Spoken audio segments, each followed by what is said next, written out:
Hello, and welcome to episode number 452, I believe, of the TEW 2020 Challenge Run. This is going to be SmackDown for week 1 of December. No, Raw, even, from week 1 of December 2023. And yeah, it is the first show of December.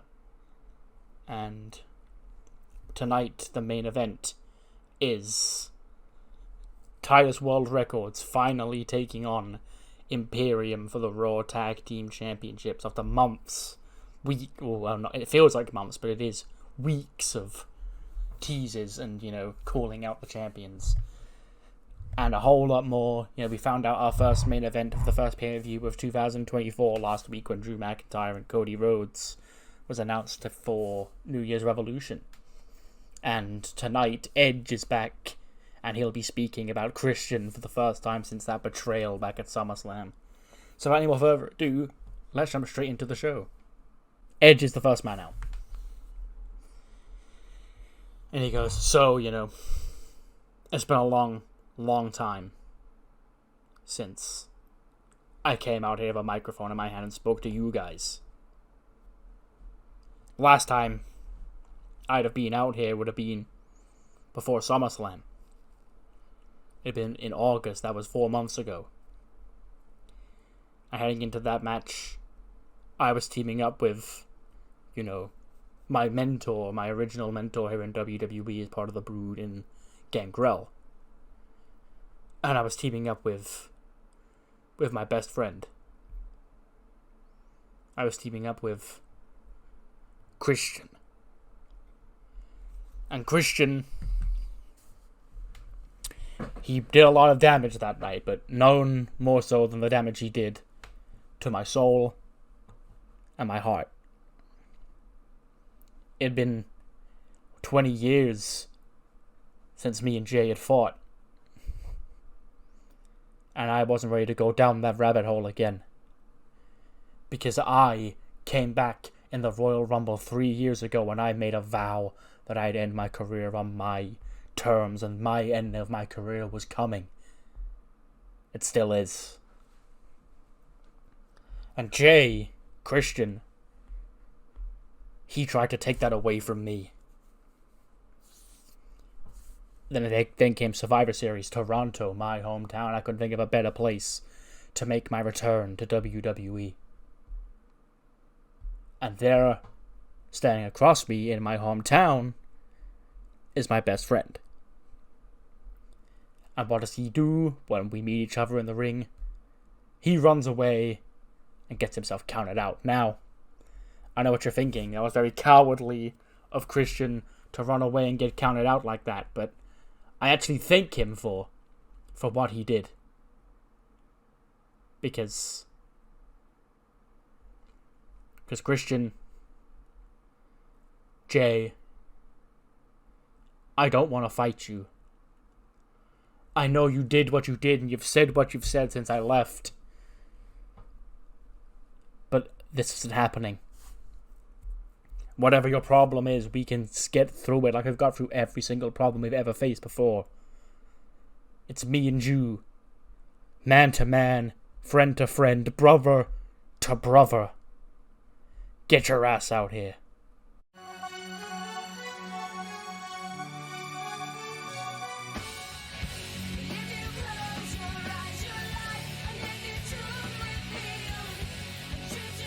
Out he comes. Christian with Dijak by his side. Christian, of course, carrying the IC title, but they stay on the ramp. It goes Edge. It has been a long time since we managed to sit here and we were able to talk about this. And you're right. I've done a lot of things. I've done a lot of bad things over these last few months. Me taking you out at SummerSlam and trying to end your career, you're right, I should have remembered everything that you've been through. These haven't actually been the best few years of your career or even your life, have they, Adam? But here I am, making it all about myself. Selfish of me. I'm sorry, Adam. I'm sorry that I didn't take this stand sooner, because while you've been away for the first time in my entire career, I feel vindicated. For the first time in my entire career, people are talking about Christian and Christian only. Not Edge and Christian. Not Edge's friend, Christian. Not Christian. Where's Edge? Just me. Since you left, I've become a 2-time champion, you know. I won the 24/7 championship. Now I've won the Intercontinental Championship. I've got my right hand of justice by my side, and we're ready to dominate Monday Night Raw. And it's just, she goes, Jay, you know, what do you want about, man? You're not the Intercontinental Champion. Dijak is the Intercontinental Champion. She goes, well, how dare you? We won this championship fair and square. Go ask Sheamus, okay? We beat Sheamus back at Survivor Series, and I'm going to beat Sheamus again tonight. And then she goes, okay, it seems you're beyond saving.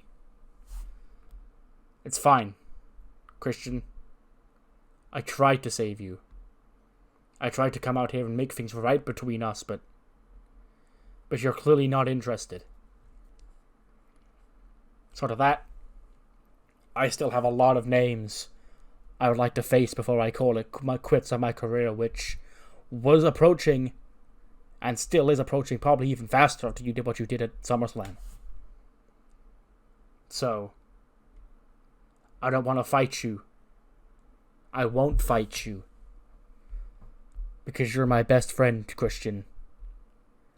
And I love you. And Christian goes, Edge, you know, seeing you win here face to face, eye to eye. I see 40 years of best friendship down here. And I sit here and I think to myself, am I really going to throw this all away?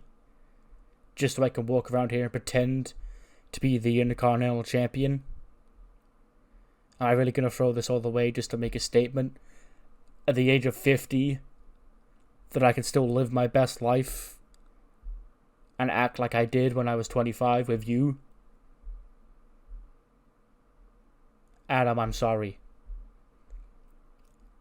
I did make a mistake. I love you too. And Christian offers out for a hug to Edge. And Edge isn't dumb. You know, he's like, well, you just said that, you know, you just did this bait and switch apology thing. But Christian does slowly walk towards Edge, wraps his arms around Edge, and he does give him a hug. Only to knee him in the balls. Dijak then boots Edge. And he goes, you're goddamn right I would. Now why don't you go run back with your broken neck to your retirement home where you called out from, while I continue to be the real star here in WWE. Holds the IC title up high. Sheamus comes running out to help Edge. And that leads us to an ad break before we head into our opening match, which is Christian against Sheamus. Non-title, even though, you know, Christian is the IC champion. 89 rated. Christian was apparently tiring towards the end.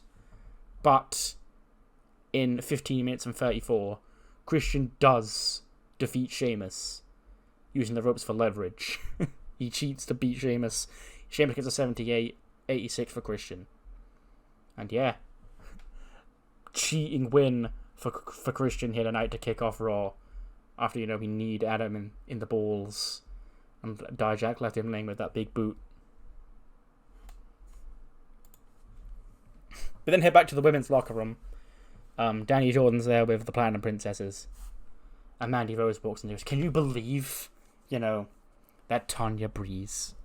And they're like, why? What's she done now? She's like, last week, you know, I gave her the privilege of teaming with me. Okay. And she has the nerve to lose for me on my behalf. And they're like, yeah, it must suck. Mandy goes, hey, you two are partners. You two are a tag team, right? And they go, yeah. And then she points at Danny Jordan. She's like, what are you doing? She's like, I know, we're friends. We stick together. She's like, you haven't got a partner. And she's like, no. Mandy goes, great. You're my partner tonight. You've got to do a better job than Tanya, though, because, you know, I'm really feeling this toxic attraction breakup, and I'm starting to get picky. That's why I'm coming to you, because you're not exactly my first choice. And he's like, great, so why do I even bother going out there with you?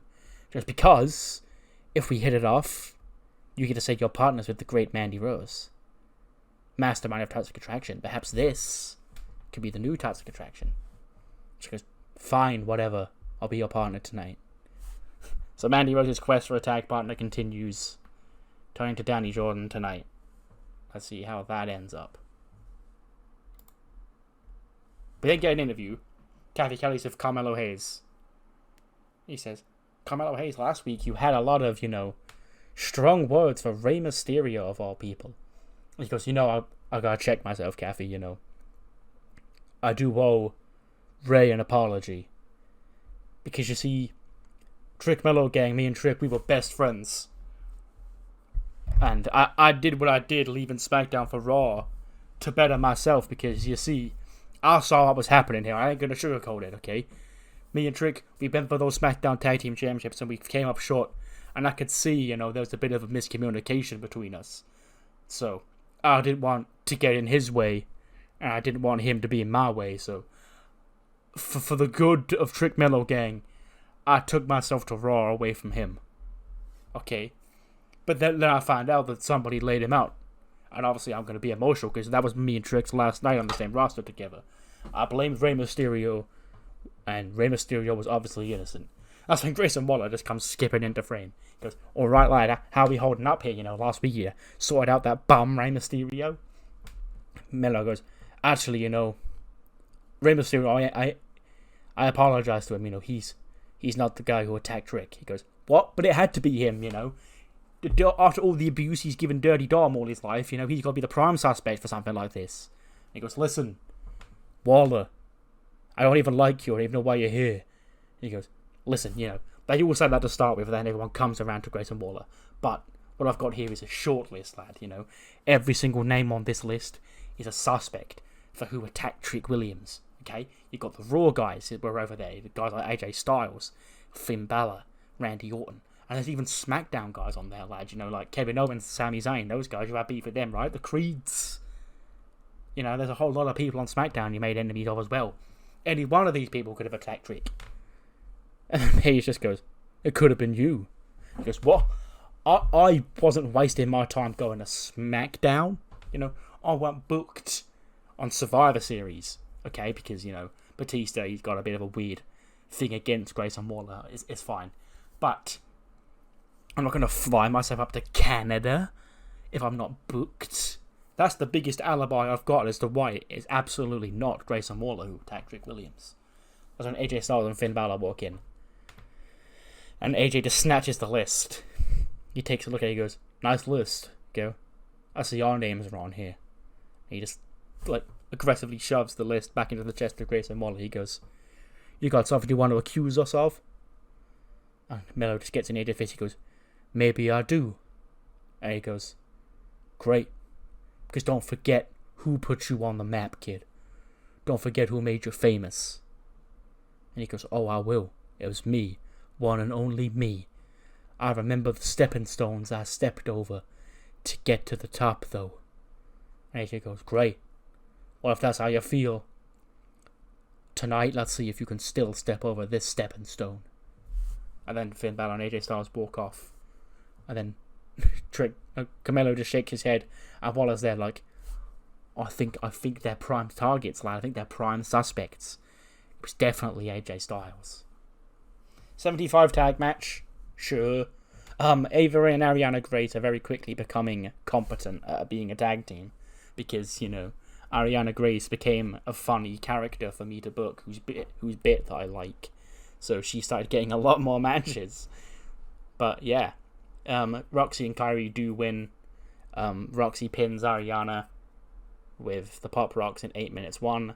79 for Roxy, 86 for Kyrie, 66 for Ava, and a 62 for Ariana Grace. And yeah, pretty funny match, Last week Kyrie came to the aid of Roxy for some reason. But yeah, Kyrie and Roxy do win. We then come back to Anime Village. Last week we saw Manny. He went off with some man called Carlos Ruiz in some mysterious computer room. And this week, it's the main crew.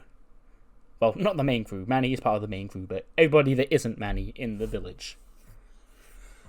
And Dio goes, I'm starting to lose hope, you know. Why would Manny walk off with a guy in a hood? You know, especially in an anime world, you know. Who knows what sort of powers he has? That's when Carlos Ruiz, that same man, walks into frame again.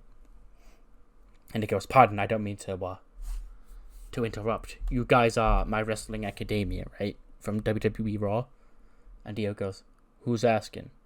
He goes, you see, I have a great interest in you guys and what you're doing here.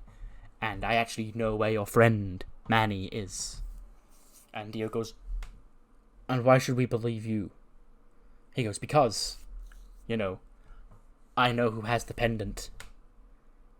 And I'd want you all gathered around to find out who it is.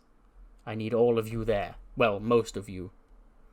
And Dio goes, okay, well, you better have solid evidence, guy who I don't know. And Carlos Ruiz goes, oh, you know me. We've met. Well, me and some of you have. And Sensei goes, I don't like the cut of this guy's jib. Are we sure we can trust a guy like this? And Dio goes, he says he knows where Manny is, you know. That's our only clue. So I guess we gotta follow him. And then they all go to follow, and Carlos Ruiz puts his arms out, and he goes, don't you guys have championship matches?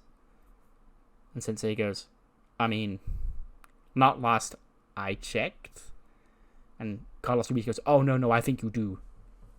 You have a rematch with that Axiom guy on Velocity on Friday. And Sensei goes, well, this is news to me. I already beat Axiom.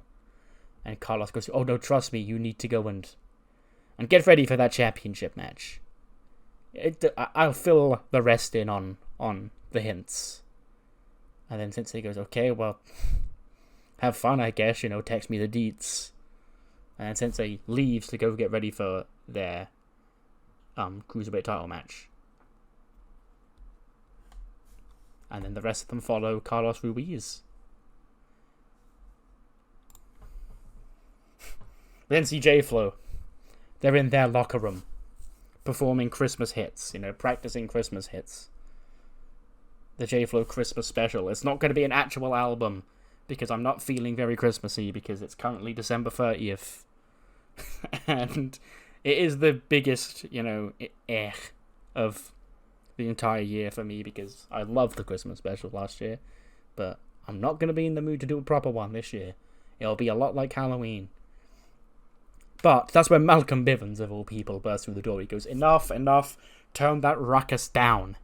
Okay, you thought this was your locker room? Get out, okay? You're out of here. Mackie goes, what? This is our locker room, always been our locker room. And Bivens goes, no, not anymore. And then Mackie goes, well, who are you? Why are you here? He goes, well, as you all know, it's been made abundantly clear that managers like myself have managers' licenses that allow us to float between Raw, SmackDown, and ECW, as does the privilege of being the Women's Liberty Champion.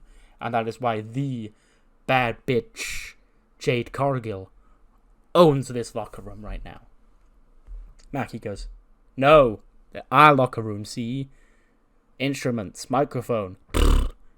And Jade walks in and goes, yeah, none of that shit's gonna work on me. Okay, so Bevins, where do I put my shit? And he goes, oh, right here. And he cleans up, he knocks a bunch of the instruments on the floor to make space for Jade's shit. And then all of J-Flow gasps as he does that. Mackie goes, no! And Jade goes, I'm sorry. Are you talking back to me? And she goes, just sticks a middle finger up in Jade's face. She goes, huh? Who's this feisty one? And Bivens goes, that's Mackie, you know, she's been a nuisance around here for 3 years now. Jade goes, great. I can't wait to nick her locker room and kick these guys out on the street. So how about tonight, you know? You beat me and end my undefeated streak, you get to be a Liberty Champion. But if I beat you, I get your locker room. And I'm gonna rip this place to shreds. Deal!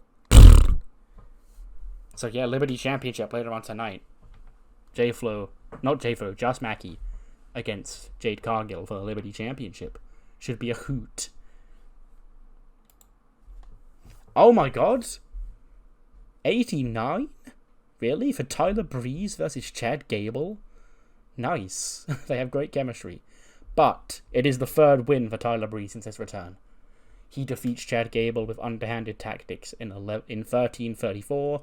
76 by Tyler Breeze, 93 for Chad Gable. And yeah, evil Prince Pretty, I guess, he has picked up a third win. He's beaten Ogogo, he's beaten Otis, and now he's beaten Chad Gable. So yeah, what a fun little run he's on. I forgot how much I liked booking him. You know, he's been off TV for like most of this year because I had nothing for him creatively. And now he's just back as half lunatic, half Prince Pretty. He's like a possessed, like crazed egomaniac lover boy. And he's just pretty fun. He's not really had any segments to flesh him out yet, but he's just been wrestling. But I imagine a lot of his like character work would come through his moveset and like his in-ring charisma and shit, which I can't replicate. So,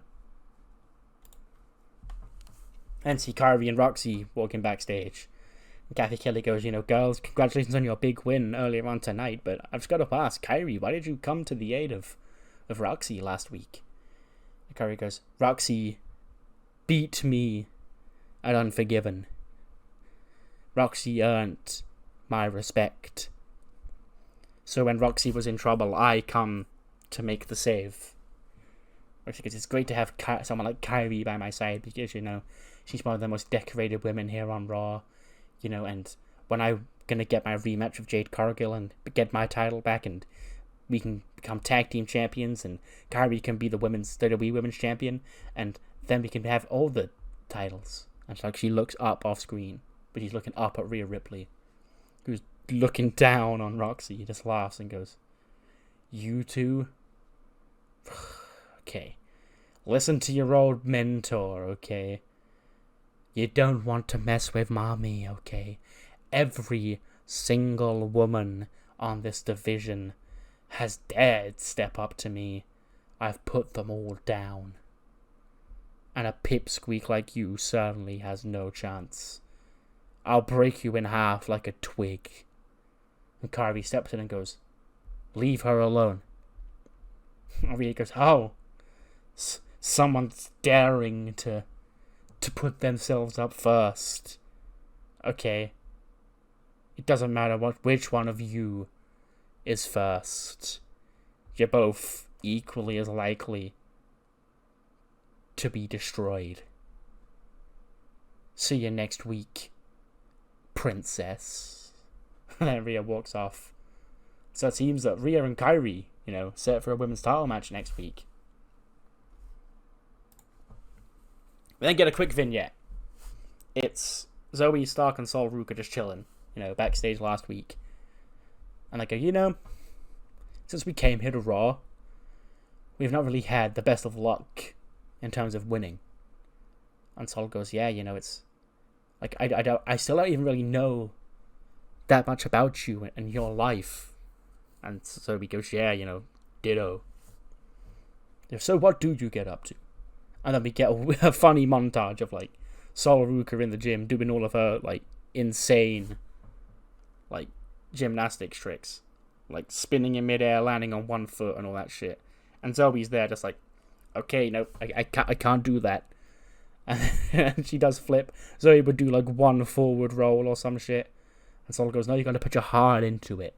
And she's there like doing like the balance bars, like balancing herself up.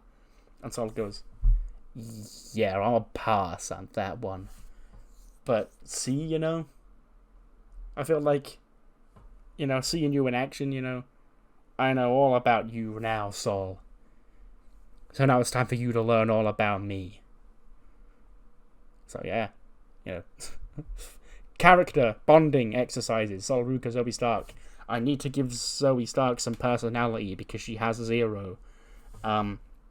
Literally to the point of I had to make sure I did Sol Ruca's surfing gymnastics vignette this week because I have no idea what the fuck Zoe Stark would get up to in her free time because she has no gimmick. So I've got a week to think of it now. Cody comes out to the ring and he says, "Last week I made a New Year's Revolution challenge to the WWE Champion, Drew McIntyre. And now Drew, he accepted my challenge, but he accepted it in such a roundabout way that he sat there and he once again decided to run me down. Well, listen here, Drew McIntyre, I thought we'd been over this before. You credit me and blame me for stealing your spotlight because I stole your story? Well, Drew, congratulations. This is the first and most honest thing I'm ever gonna tell you. You're right. You're right, Drew McIntyre. You did get fired long before I left WWE. You did return long before I returned. You did win the Royal Rumble, main event WrestleMania, win the WWE Championship. You did finish my story. But that's the point, Drew. You coming back to WWE, the hero, winning the Royal Rumble and winning the WWE Championship, that showed me that what I was dreaming of was possible. And when I came back and I did just that, Drew McIntyre, none of that would have happened if it wasn't for you. But somewhere along the way, you became entitled, like you were the only man who was ever allowed to fulfill such a prophecy. Listen, I know you were the chosen one. You had it rough too. You had a lot of weight put on your shoulders when Vince McMahon walked down to the ring and declared you a future world champion. I get it. Being a second generation son of one of the most legendary sports entertainers of all time, it puts a lot of pressure on me too. So Drew, you and I in many ways are a lot alike. But there's one difference between me and Drew is that once I finished my story, I kept fighting. I was writing chapter after chapter after chapter to cement my legacy amongst the greatest in the history of WWE. And what did you do, Drew McIntyre? You lost the WWE Championship. You won it back a couple of times. And then you grew bitter. It's almost like you forgot where you came from. From humble beginnings in Scotland to hand-picked future world champions to the people's hero to the Scottish jackass, the man who'll do whatever he can to hold on to a championship that rightfully should not belong to him. And at New Year's Revolution, on the first premium live event of 2024, Drew McIntyre, on that night, it no longer will. I have voices in my head, they counsel me, they understand, they talk to me. Out comes Randy Orton. And Randy, he goes, Cody, you know, if anyone knows about your story, it's me, you know. I helped bring you in here to WWE, and I'd help try and take that title away from me. No hard feelings, Kobain, but you are spot on about one thing you just said. You said that come New Year's Revolution, Drew McIntyre would not be WWE Champion. That's true. But Drew McIntyre will not be WWE Champion, not because you, my friend, will beat him at New Year's Revolution, but because I will be WWE Champion. Because, you see, I've just been off the phone with my old friend Dave Bautista, and next week I've been granted a WWE Championship opportunity against Drew McIntyre. Out comes Drew, and he goes, look at you, you know, we got 2/3 of a legacy reunion here. You know, you two were trying to rip each other's heads off, you know, just a couple of months ago. And now you're coming back together to be friends again. What, because of me? I'm flattered. But, Randy, what are you doing, lad? No, not Grayson Waller says, lad. Mate, what are you doing, mate? You know, you want a WWE title shot against me next year? Do you want to spend Christmas in a wheelchair? Because trust me, you made a career out of kicking people in the head. But next week it's going to be you who gets your head kicked off. And don't even get me started on the nightmare in there. Cody, I appreciate what you said about me, but I ain't looking for it to be anyone's damn influence. I don't care if seeing me complete my story made you want to complete your own. That was my chapter and my chapter alone, and I'll be damned if I'll let you steal another story from me. That story of this reign as WWE Champion. So you can keep dreaming. Call up Dusty, because this is the true American dream. The dream that you're going to be a 2-time WWE Champion, Cody. Because once I beat Randy, and it's me and you, a New Year's Revolution, I'ma kick your ass to hell, so you can be with your daddy.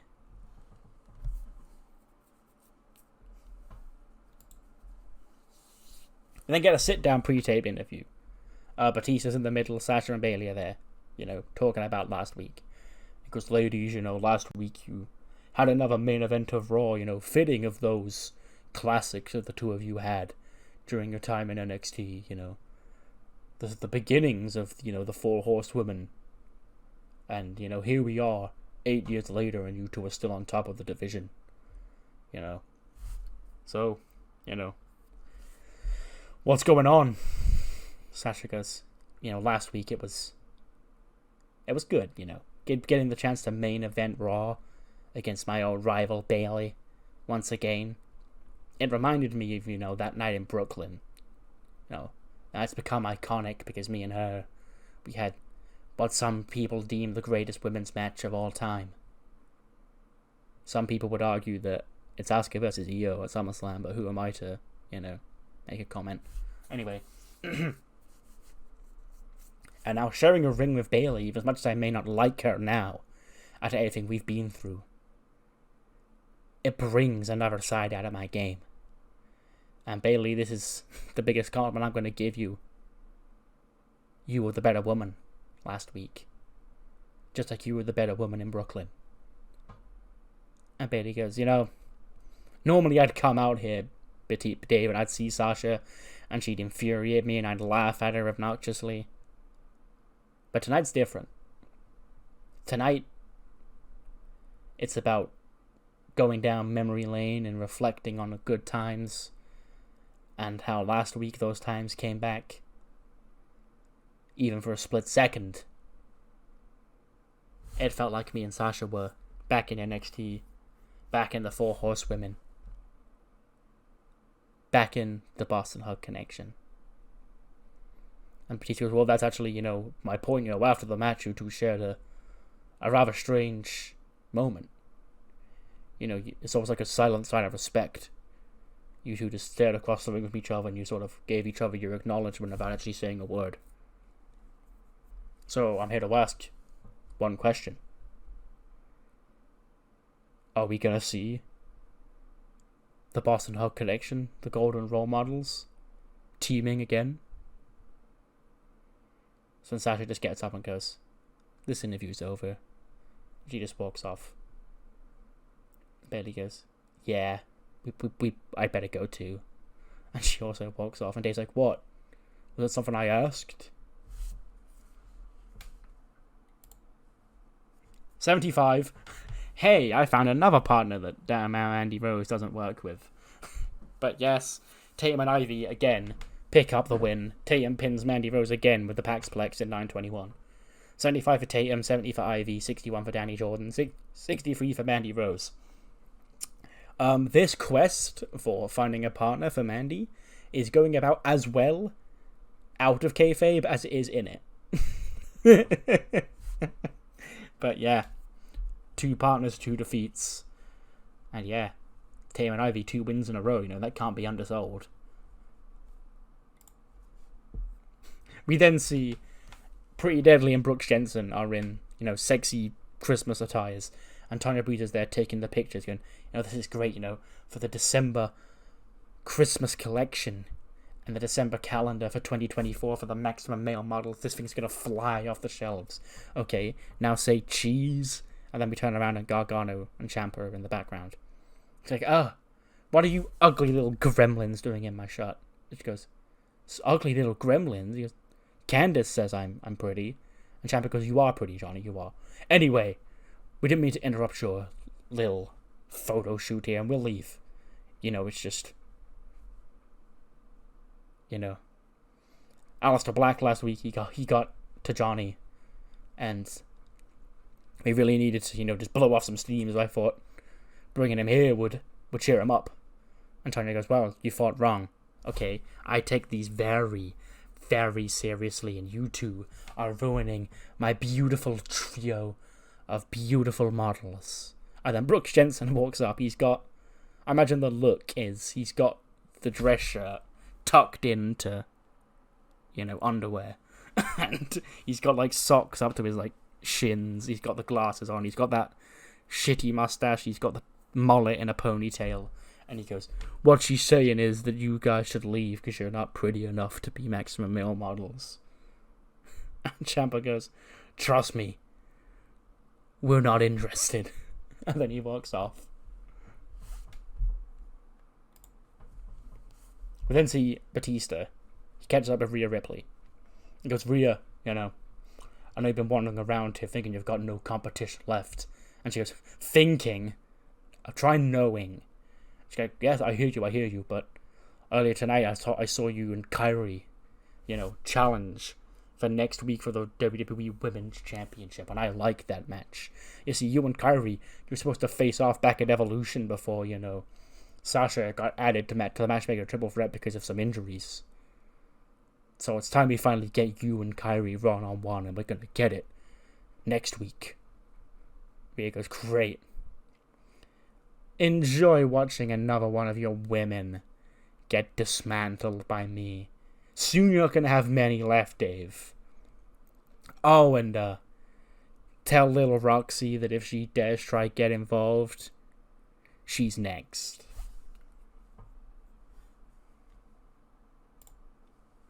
'91. Carmelo Hayes and AJ Styles, they did have a feud back in the SmackDown days. But we're running it back here, and I think this might have been better than it was then because Carmelo Hayes is a top star now. But Melo does win in 1640 with nothing but net. 85 for Carmelo Hayes and 80 for AJ Styles. After the match, Melo does grab a mic, and he goes, right, because I've got some explaining to do. AJ, first of all, I'm sorry, the way you fought tonight, I've been disrespectful. I apologize. You and Finn, you're no longer suspect. I believe that neither of you took our trick. But the quest is still ongoing. Because I will find out who did this. Because there's hell to pay for anyone who puts their hands on Trick Mellow Gang.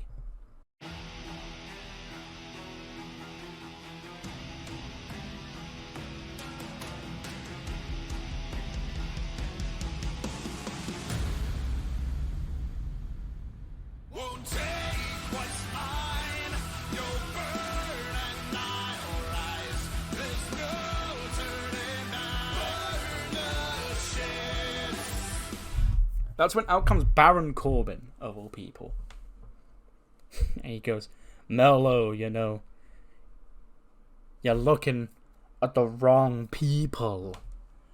Because it's not going to have been AJ Styles or Finn Balor or Rey Mysterio. Because what do they gain from attacking Trick Williams?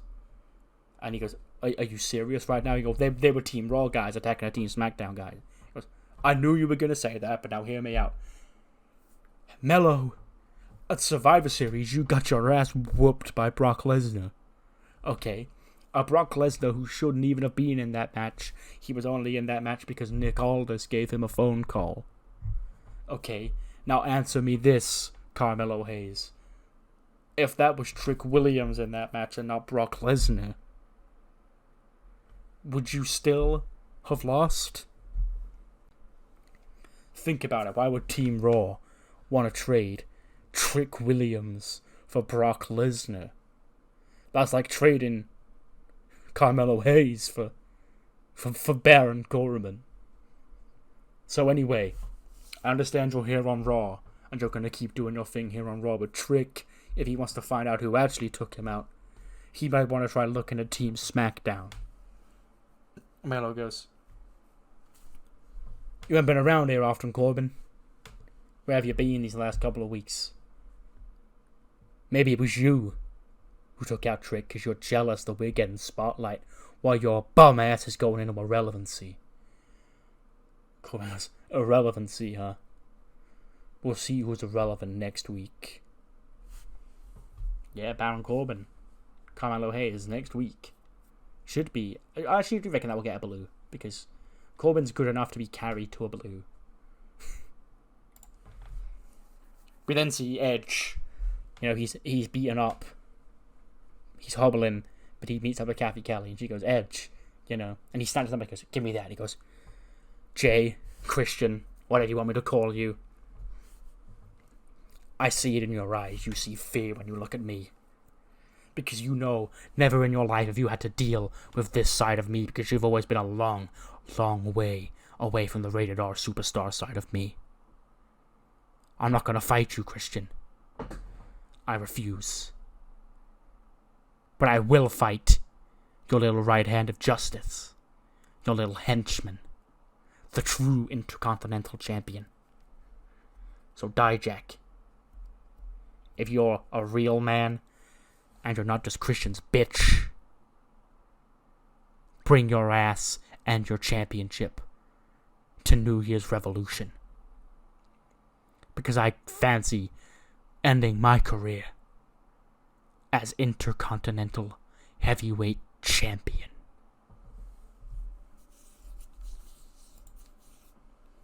$82. Jesus Christ, Mackie. Okay. This is why you're a star. And you're going to be on the show in the next coming week, because I've got a fun arc for you based off tonight's show. But Jade Cargill does defeat Mackie in 12 minutes and 3. I think she's now 13-0. She beats up with Jaded to make defense number 1 of the Liberty title. 70 for Jade, 79 for Mackie. And yeah, with that, Jade Cargill does now own the J-Flow locker room, which means J-Flow, they've got nowhere to stay. Huh. Sucks for them. We then see Ariana Grace and Ava Raine walking up. Again, defeated, to Charlotte's locker room. And Charlotte's there waiting for them. And she goes, I was gone 2 weeks. And you're getting yourself into trouble? And she goes, listen, you should have seen it. Okay, Roxy, she lost the Liberty Championship to Jade Cargill because Jade Cargill, you know, was the better wrestler than her. Because Jade Cargill is really big and strong and Roxy is very small and weak. But it doesn't matter because she may be small and weak, but I told her that she could still become a champion once again. And then she slapped me. And Charlotte just looks at Ava and goes, what's she leaving out? And then she's like, yeah, she was very obnoxious about it. She goes, I'm tired of having to carry you two's weight. Okay, so I hear Kyrie is getting a women's championship match next week. Well, that's fine. Because Roxy won't be able to support her because it seems like she needs to learn not to mess with the royal dynasty, and God forbid you two do anything useful. And she storms off.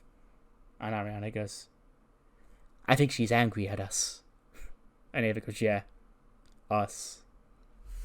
Next week is shaping up to be a pretty fun episode of Raw, including 2 big championship matches, the first being for the WWE Championship, likely the final defense of that belt in 2023, as Drew McIntyre puts the title on the line against Randy Orton. And also, the WWE Women's Championship will be on the line as Kairi Sane is the latest to step up and challenge the Nightmare, Mami, the Women's Champion, Rhea Ripley. And, as we heard, saw from their interaction earlier on tonight, Baron Corbin and Carmelo Hayes are set to go one-on-one on next week's episode of Raw. Plus, Charlotte Flair, as she just said, will be facing Roxy Perez in singles action after Roxy beat the Royal Dynasty alongside Kairi earlier on tonight. As well as tag team action, DIY broke up the Sexy Santa Christmas edition holiday calendar of the Maximum Male model, so they will face Pretty Deadly on next week's show. Plus, a big match announced for New Year's Revolution, as the Intercontinental Championship will be on the line. The new champion Dijak will defend the championship against WWE Hall of Famer Edge in I don't know where I'm holding New Year's Revolution, but somewhere cool. I don't know. 78 rated main event. That's pretty fine. Fun fact, this is actually the first match I've had Imperium set as a tag team. Like, I tried to book the match in, and like, I was looking at my tag teams, I was like, where the fuck are Imperium? But they were never actually set as a tag team, they were just set as two members of the stable. So that's finally been fixed, and they've got a tag finisher now. But, yeah. Titles World Records finally, earned the respect and earned the acknowledgement of Imperium last week after they interfered at Survivor Series. And they're definitely the beloved baby faces here. R-Truth, he's always going to get the crowd on his side. Shanky, he's become beloved in recent weeks after he slammed Bronson Reed. His finishers are like, he's basically an Indian Hulk Hogan at this point, because he does that big body slam and he body slammed Bronson Reed, and then he does a dancing leg drop. So, yeah. But Shanky does hit that big body slam and that dancing leg drop on Ludwig Kaiser, but Imperium break it up. The babyfaces are getting all fired up. R-Truth and Shanky, we want them to win so badly. When Imperium take out the knees of Big Shanky on the outside and hit R-Truth with the Imperial Bomb to retain the championships. Heartbreak here in the XL Center. And still, 89 for Vinci, 80 for Ludwig, 61 for Shanky, and a 72 for R-Truth. And then Imperium leave with their belts, and then post-match, we just get, the moment where R-Truth and Shanky are helped to their feet by the rest of the group. The crowd's applauding them, and the group will sort of hug each other, because they gave their best efforts tonight. They've main evented Raw in a championship match. But tonight just wasn't to be. Much to the chagrin of the crowd, who know that they were this close to becoming champions. If they could just get one more shot. 89. Yeah. I knew the tag main event wasn't going to be the best match on the show, but of fucking course I'm putting the Titles World Records title match in the main event. Because, yeah, I've headcanoned that they're incredibly over. They're basically like Alpha Academy to me, in my head. But yeah, moving on from that, we then head to Heat. Heat kicks off with a 75 rated opening match. Sonya Deville versus Carmella. Sonya and Carmella have great chemistry, so that actually boosts it. It is Sonya who wins in 11:26 by submission. 80 for Sonya, 65 for Carmella, and yeah, pretty nice match. Sonya is somebody who I like to keep relatively strong. She's always like a win or two away from the main event scene. Like, she drifts up and down a lot, like, on the card, but she's one of the people, because she has she's won a Raw and a SmackDown Women's title. She is always somebody that is, like, a win or two away from being a challenger for a title, so I like to always keep her, like, relatively decently strong. And she lost to Shayna last month on Heat, so just have her beat Carmella here. This 70 rated 6-man tag team match. It is the Ichiban Trio. Meiko is actually available tonight, so let's book her. Aoi Maikawa, Yoko Uehara, and Meiko Satomura, who defeat Shotzi, Scarlett, and Fallon Henley when Aoi pins Fallon with a Brazilian kick. 42 for Fallon, 71 for Scarlett, 70 for Shotzi, 63 for Mako, 69 for Yoko, and an 80 for Aoi. Yeah, moving on. 65, JC Jane versus Indy Hartwell, goes 633, and JC Jane does win. You know, she didn't beat Gigi on ECW, they drew, so I'd give her a win. Indy, not something I have a lot for right now. Maybe I can find something for her to do.